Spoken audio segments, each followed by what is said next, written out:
The gut-blood barrier is a multi-layer system that controls the passage of nutrients, bacterial metabolites, drugs, and other exogenous compounds from intestinal lumen to the bloodstream.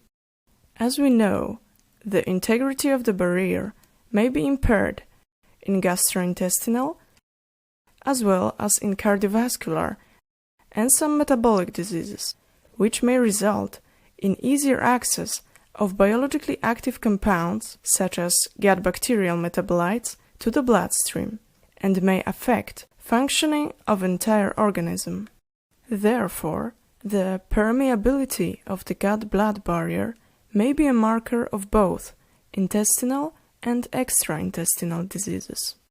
In this video, we present a direct measurement of the gut-blood barrier permeability in rats using portal blood sampling after administration of a test substance to the digestive tract. We describe in detail the catheterization of the portal vein and inferior vena cava just above the hepatic vein confluence.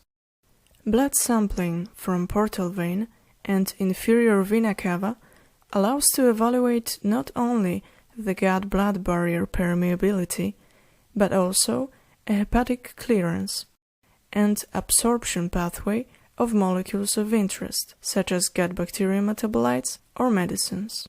This method is virtually not influenced by liver and kidney function and preserves the intestinal blood flow, which is a strong advantage over commonly used in vivo and in vitro methods.